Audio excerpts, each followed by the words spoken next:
Hi, this is JC Ryan from Unlock PH. So, nandito tayo ngayon sa North Delhi Estates located at San Roque, Naik, Cavite.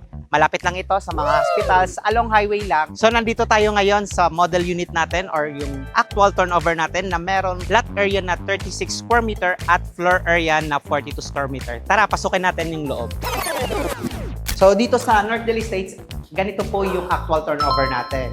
Dito, yung door natin is made na siya ng metal door. Then, sa windows naman natin sa front, then sa taas, sa second floor, is made na siya ng sliding window. Yung wall natin is painted na siya. Yung floor natin is bare finish lang siya. Pwede mo siyang i-customize depende sa gusto mo ng kulay na tiles. Dito naman, located yung CR natin.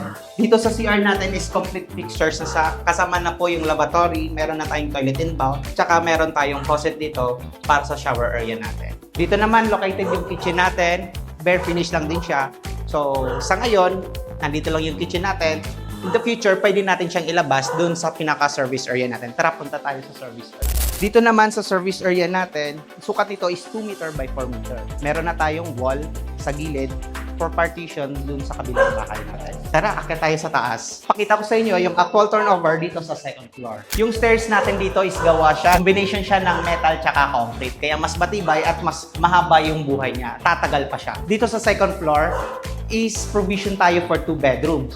Dito sa likod, made of jalousie tayo, yung window natin, for future expansion, pwede siya natin tanggalin. Dito naman sa side, pwede natin ilagay yung master's bedroom natin dito. With meron tayong sliding window. Tsaka dito sa tapat ng stairs natin, kung mapapansin nyo, meron din tayong aluminum fixed window para meron tayong ample light papunta doon sa ating stairs. Sa ating ceiling naman is naka-open layout lang siya. Tara, punta naman tayo sa model unit natin para magkaroon tayo ng idea kung paano siya ayusin at i-design. Tara, let's go! So, nandito tayo ngayon sa ating model unit. Tara, pasok kayo at ipapakita ko sa inyo kung paano i-design yung unit natin.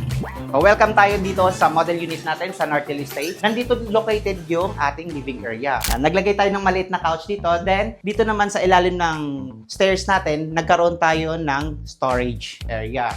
Tingnan natin. Ganito kalaki yung storage area na pwede natin gawin sa ilalim ng stairs natin. Dito naman is naglagay lang tayo ng bar counter para mas minimalist yung pinakabahay natin at mas maluwag tingnan. Nandito pa rin yung kitchen natin, nakalagay, nilagyan lang natin ng tiles, then nagkaroon lang tayo ng mga drawers taas. Dito naman sa CR natin, same as sa turnover unit natin, naglagay lang tayo ng pinaka-tiles para mas maluwag pa din. Dito naman sa ating service area, yung sinasabi ko na pwede natin ilipat yung kitchen natin sa future sa likod. Naglagay tayo dito ng counter para sa ating kitchen. Naglagay lang tayo dito ng roofing, which is ginamit natin is PVC lang plus wood para mas maliwanag from outside. So, nandito tayo ngayon, paakyat sa taas sa atin. Nandito, kung mapapansin nyo, meron tayong fixed window. Pag nagkaroon na kasi tayo ng room dito sa second floor, mas konti na yung light na papasok. So, mas maganda kung meron tayong aluminum fixed window para mas kita pa din yung, or pumapasok pa din yung pinakaliwanag. Dito tayo sa second room.